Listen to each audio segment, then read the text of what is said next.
করা উচিত, 3 নাম্বার যে জিনিসটা হচ্ছে কতক্ষণ ধরে ব্রাশ করা উচিত, এবং 4 নম্বর যেটা হচ্ছে কি ধরনের টুথপেস্ট ব্যবহার করা উচিত, এই পুরো ব্যাপারটা যদি একটু বলেন আমি যদি আমার মনে হয় আমাদের জন্য একটু সংক্ষেপে যদি বলি, জি আমরা যদি নিয়মিত যদি 2 বার ব্রাশ করি, তাহলে এটা আমাদের ওরাল হাইজিন মেনটেন করার জন্য যথেষ্ট। যদি আমরা প্রপার নিয়মে, সঠিক নিয়মে যদি আমরা ব্রাশ করতে পারি 2 বারটা কখন? একটা হচ্ছে যে রাত্রিবেলা খাওয়া দাওয়া করার পরে ঘুমানোর আগে আচ্ছা একবার, আর একটা হচ্ছে সকালে ঘুম থেকে। বেশিরভাগ আমরা করি কি, সকালে ঘুম থেকে উঠে আবার ব্রাশ করি, এটা প্রয়োজন নেই। রাত্রিবেলা যদি আমার মুখে কোনো খাবার নাই থাকে, সকালে দুর্গন্ধ বা ব্রাশ করা দুর্গন্ধটার সম্ভাবনা নেই, ব্রাশ করার কোনো দরকার নেই।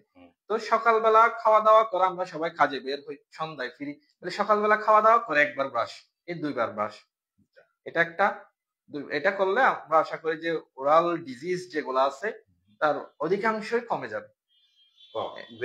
এরপর আসতেছে যে আমরা কতক্ষণ ব্রাশ করব। আমরা এই খুব গুরুত্বপূর্ণ একটা কোয়েশ্চন, কারণ আমরা অনেকগুলো পেশেন্ট পাই, ওনারা বলে যে আমার দাঁত একটু পরিষ্কার কম হচ্ছে, সেজন্য আমি একটু বেশিক্ষণ কি করি, 5 মিনিট, 10 মিনিট, 15 মিনিট ব্রাশ করে, এরকম পেশেন্টও পাইছি।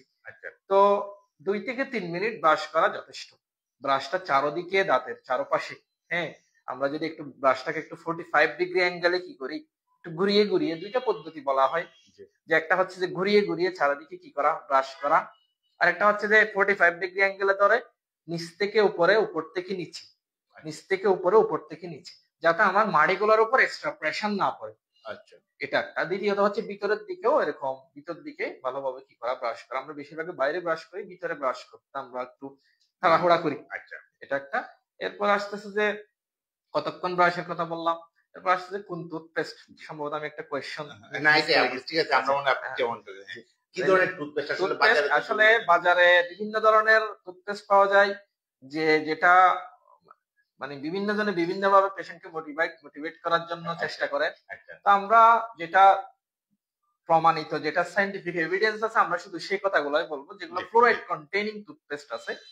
তো সেই রকম টুথপেস্ট আমরা ইউজ করার জন্য চেষ্টা করব। বাংলাদেশের বাজারেও অনেকগুলো টুথপেস্ট আছে, অ্যাভেলেবল আছে। আচ্ছা।